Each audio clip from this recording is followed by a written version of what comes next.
Donc je vais vous faire une conduite commentée sur un parcours classique au départ du centre d'examen qui se trouve juste à gauche ici. Et je vais y passer.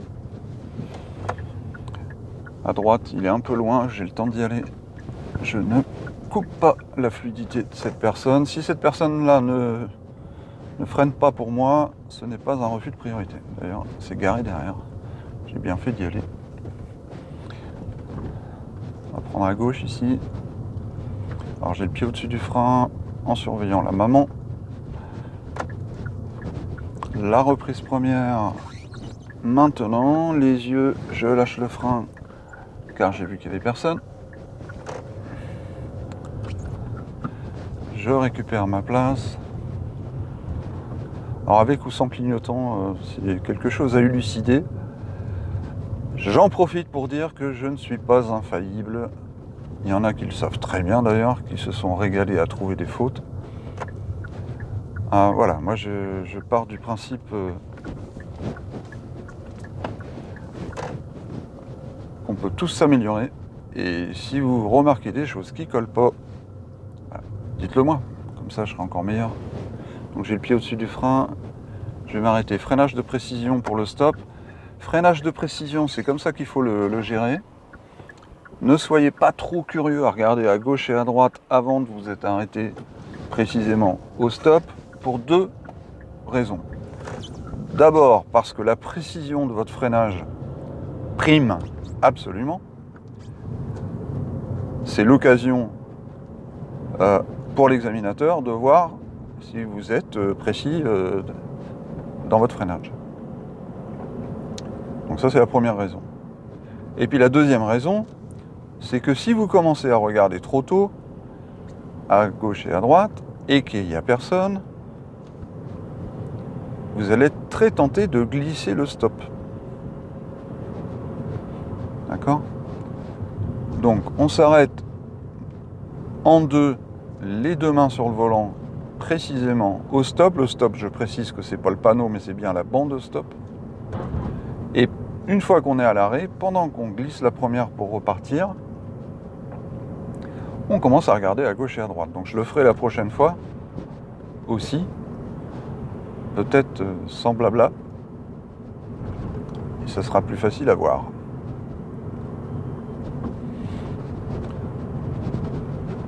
Donc là j'ai un bus derrière moi, mais enfin bon, ça va.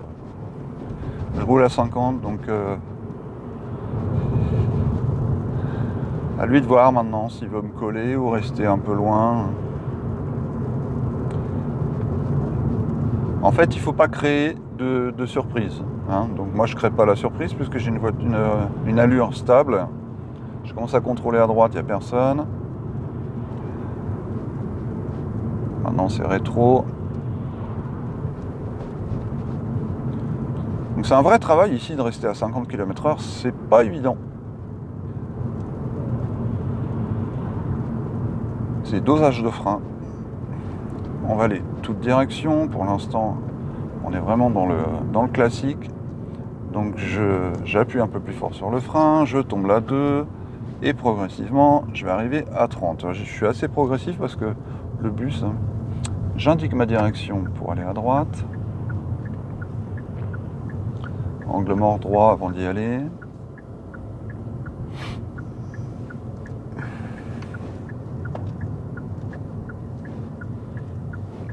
Déjà d'ici on voit que c'est fluide là où on va. Je réitère mon clignotant. Je suis au milieu, un peu serré à droite. Pourquoi ? Parce que je vais gérer ça comme une insertion. Et quoi qu'il en soit, je vais profiter de la longueur de l'insertion. Insertion d'agglo, mais insertion quand même. Même quand il n'y a personne, je me précipite pas dans la voie. Voilà, je suis bien placé à droite, j'y reste. Je ne m'éparpille pas, je flotte pas vers le milieu. Le bus il est trop content en plus. Pourtant je suis à 50 ans, 50-51. Là on a un beau marquage tout neuf, 3 voies, et pour aller tout droit, c'est bien sûr la voie de droite du début à la fin. J'ai contrôlé derrière moi. Pendant mon freinage, je fais des allers-retours avec les yeux entre ce qui se passe dans l'anneau et ma direction. J'y vais avant le gros Renault là. Dynamique. Donc c'est ça la difficulté pour vous, c'est d'être cash quoi. Donc quand vous décidez d'y aller, il faut être cash. De cette façon, vous creusez l'écart avec le véhicule qui arrive, hein, malgré tout. Mais comme je l'ai dit tout à l'heure, s'il freine pas et s'il ralentit pas pour moi, ce n'est pas un refus de priorité. Je tourne à gauche, j'indique à gauche. Une belle trajectoire sur un placement à gauche. Une vitesse soutenue ici. Des contrôles rétro. Les contrôles rétro, bah là en l'occurrence il n'y a personne. Là c'est pareil, là le camion dépanneur, voilà, je creuse l'écart en accélérant un petit peu. Je ne sais pas si vous l'aurez compris. Et là je vais faire quelque chose, tourner à gauche, on ira sous le pont, tourner à gauche sous le pont. Voilà, ça je l'ai jamais fait en vidéo. Céder le passage. Ah, ils ont mis des petits panneaux, céder le passage, ils ont vraiment attiré l'attention sur le fait que, oui, il peut y avoir des vélos, ça doit être une voie verte, un truc comme ça. En tout cas, un vélo ici, ça serait sans surprise. Alors, je suis resté en deux, je sais que avec les barrières de SNCF, on va avoir des rails. Les rails, c'est dur, c'est de l'acier, ça secoue, et même des fois ça fait mal. Tout droit.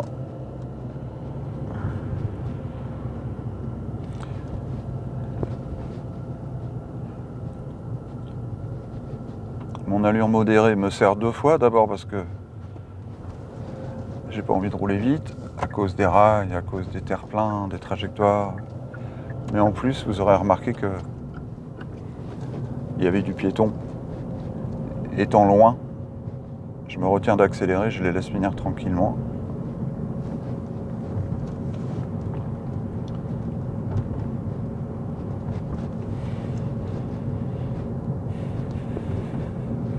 Des regards de balayage sur les trottoirs, le feu rouge déjà détecté, donc freinage progressif, doux, rétrogradage, embrayage à fond pour pas caler, et je dégraisse un peu le frein, je relâche un peu de pression sur le frein.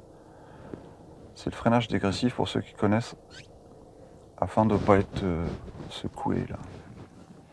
Donc progressif à la fin et dégressif sur les 2 derniers mètres, on va dire, à droite. Main droite à midi, 1, 2 et 3. Glisser de volant. Et là, il y a un fantôme de marquage de stationnement en bas à droite. Un peu de frein, un peu de curiosité sur l'intersection. Donc vous aurez remarqué que j'ai pas serré à droite. On a la même chose ici. Sauf que la peinture est fraîche encore. Donc voilà, on ne va pas rouler à l'extrême droite, puisque il n'y a pas de véhicule en stationnement. Donc c'est pas tout à fait évident à comprendre, mais à droite, c'est pas fait pour rouler, c'est fait pour stationner. Donc zone 30, salle de sport, collège, encore complexe sportif. Donc beaucoup de regards de balayage. Là, les enfants sont à l'abri. Mais c'est pas toujours le cas. Tout dépend à quelle heure vous passez. Et tout l'intérêt pratiquement de cette vidéo, c'est ce qui va arriver maintenant. Je voudrais que vous connaissiez vraiment par cœur le fait que quand vous passez par, alors direction Le Havre à gauche, quand vous passez par cette insertion de voie rapide, alors je vais laisser le poids lourd d'abord, je suis désolé, je vous coupe la route, mais j'ai pas le choix, chacun son tour. Donc ce sera démarrage en côte. L'insertion qui va venir là-bas, c'est la plus courte de toutes. Concernant les parcours d'examen au Havre, il n'y a pas plus petit, angle mort gauche, et c'est parti. Alors qu'est-ce que ça veut dire ? Bah, ça veut dire qu'il faut être rapide à analyser, et il faut commencer à regarder plus tôt.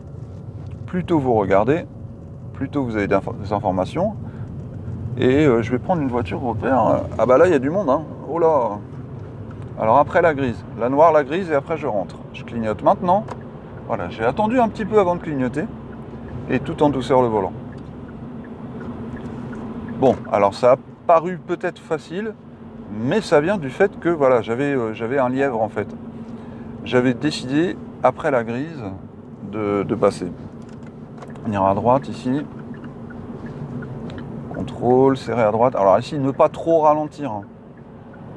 Voilà, c'est limité à 50, rouler à 50 c'est bien quoi. À moins qu'il y ait des pluies torrentielles, mais sinon je vois pas l'intérêt. Ça remonte à 70, accélération, la 4, j'ai contrôlé à gauche, voir s'il n'y avait pas un dépassement par la gauche. Je maintiens bien ma position au milieu de chaussée.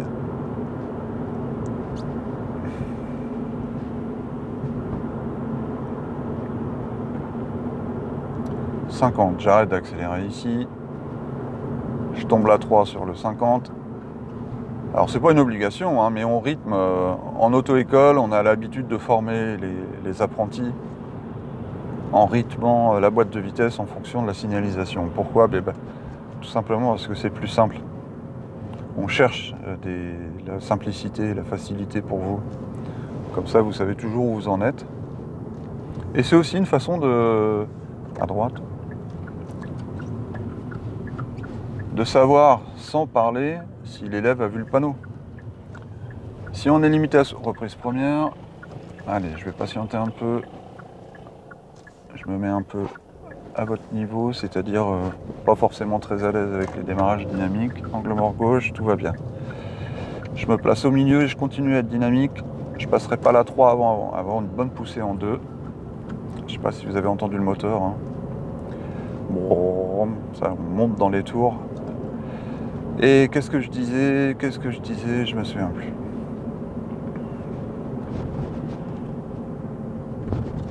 J'étais parti sur une histoire, je sais plus.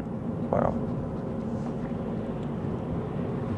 Ah, les bus, disons, ils sont en taquet. Hein.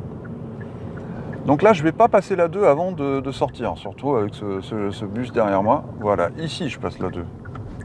Mais de toute façon, j'aurais fait comme ça, bus ou pas bus, j'aurais fait comme ça. Mais le bus, c'est bien, il vous donne du sens. Rétrograder en 2 avant de bifurquer à droite, c'est casser l'allure derrière soi, entre guillemets, emmerder tout le monde. Là, je vais serrer à droite parce que je sais très bien qu'ils ont envie de me dépasser, donc je vais être fair-play. Et là, j'accélère un bon coup parce que la rouge, elle est loin derrière, la bleue, elle est patiente. Voilà, j'ai un moteur, moi aussi. Et voilà, maintenant, je roule à 53, 54, je vais redescendre un tout petit peu par acquis de conscience. Non, même, ouais, voilà, 53. Et bien 53 ici, figurez-vous, ça n'a rien de choquant. Et ça sera 51 à présent, voilà, je suis beau, 50, oh bravo, 50,00. Donc entre 50 et 54, c'est très bien ici. Pourquoi ? Il n'y a personne, il n'y a pas de vélo, il n'y a pas de priorité à droite. Tout le monde roule au-dessus, donc moi je suis un peu au-dessus. Et ben vaut mieux être un peu au-dessus qu'un peu en dessous. Comme ça, les gens derrière, ça va, ils supportent. Et ils ne cassent pas la distance de sécurité, ils ne me collent pas. Tenez bien votre trajectoire au milieu ici. Hein. Beaucoup trop d'élèves surveillent les non-priorités à droite et du coup s'écartent vers la gauche. Je vais aller tout droit, donc là vous avez une priorité à droite. On fera un zoom sur le panneau qui était juste avant. Et comme il n'y a personne, je ne change pas mon rythme.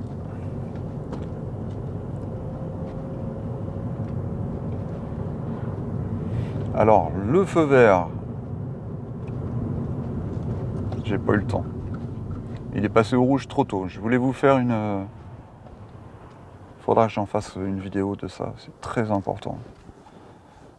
Ça me brûle de faire cette vidéo.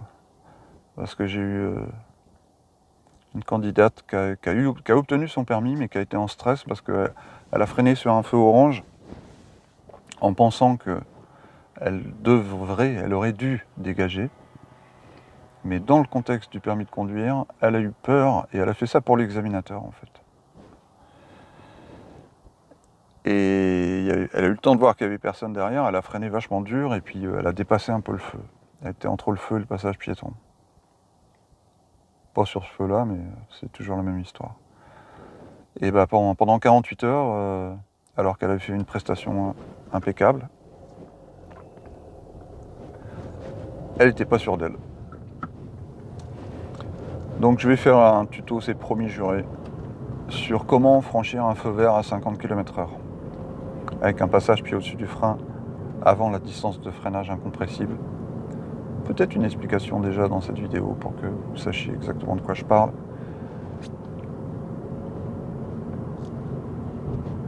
On prendra la prochaine intersection à droite. J'indique très tôt, parce que là, pour le coup, il faudra que je passe la 2 avant de tourner. Parce que ça, c'est un tournant. Il y a tellement de volants à faire. Voilà, j'arrive vraiment au minimum, 20 km/h. 1, 2, 3. J'ai bien chevauché mon volant. J'ai bien été à droite du début à la fin. Et puis, une manœuvre. Allez, une manœuvre. Alors, la manœuvre, on ira à gauche. Reprise première. C'était pas franchement nécessaire. Bonne visibilité. Quand il y a une bonne visibilité et que vous voyez qu'il n'y a personne sur votre droite, la priorité à droite, on ne fait pas des reprises premières forcément par principe, quoi. Donc qu'est-ce que je pourrais faire? Une marche arrière ligne droite. Allez, on se range le long du trottoir, pas trop serré, on garde un peu de marge. Donc la procédure, c'est être parallèle au trottoir sans toucher, encore moins monter sur le trottoir, et en contrôlant autour de nous. Qu'est-ce qu'il y a à contrôler? Les véhicules qui arriveraient par derrière. Donc si quelqu'un me dépasse par l'arrière, par derrière, par devant aussi d'ailleurs ici, parce qu'il n'y a pas de place de stationnement, dans les deux cas, je m'arrête. Je desserre la ceinture, je m'assois fesse droite, main gauche à midi. Ça me permet de savoir que mes roues sont droites même quand je ne regarde pas ma main. Et en vision directe, vous verrez ma calvitie. Et donc j'ai le pied droit au-dessus du frein, le pied gauche un tout petit peu au-dessus du point de patinage. Et je dose pour ne pas rouler trop vite. Bon, marche arrière ligne droite. C'est bon, je sais la faire, je peux m'arrêter. Allez, je m'arrête. Et au moment de repartir, j'inverse le clignotant à gauche du coup. J'ai pas de volant à faire. J'ai inversé le clignotant et j'ai fait minimum de volant. Bien, je vais peut-être pas aller à droite. Ouais, il y a du permis là, donc je vais pas aller dans les pattes des candidats. Je pourrais m'arrêter là. Je suis quand même allé sur le parking du Pedro, juste devant, pour que vous compreniez bien où je suis. Donc là, en tournant à droite, s'il n'y a pas de piéton, j'ai pas de raison de m'arrêter, je suis prioritaire. Si la trajectoire est bien propre, il n'y a pas de souci. Je vais rester en deux. Les intersections sont trop rapprochées les unes des autres pour avoir envie de passer la 3. Le centre d'examen est ici. Et le parking du Pedro est là. Reprise première pour entrer dans le parking. Reprise première et double sens de circulation. Donc je roule à droite. Et si je cherche une place, ça sera une place à droite. Je clignote déjà. Je prends le bataille ici. Attendre que le piéton soit pas dans mes jambes. J'ai le pied droit au-dessus du frein. Je fais beaucoup de contrôle. Et c'est pas du cinéma. C'est comme ça qu'il faut faire parce que les manœuvres sont toujours dangereuses. Pas d'accident très grave en général, mais on a vite fait d'abîmer sa voiture ou éventuellement d'effrayer un piéton, voire toucher un piéton, ce qui serait vraiment horrible. Donc là, si vous touchez un piéton en marche arrière à cette allure-là, ça ne sera pas un accident mortel, mais enfin, ça reste quand même toujours douloureux. Voilà, c'est la fin du parcours. Merci de l'avoir suivi. N'oubliez pas, le référencement. Et puis, donc ce parcours, principalement, c'était l'insertion rapide, courte de la voie rapide. C'est beaucoup pour ça que j'ai fait ça. Et le fait de passer par Harfleur-Beaulieu, je l'avais jamais filmé, et pourtant c'est un grand classique. Donc ça méritait d'être fait. Et voilà, à la prochaine fois, à bientôt.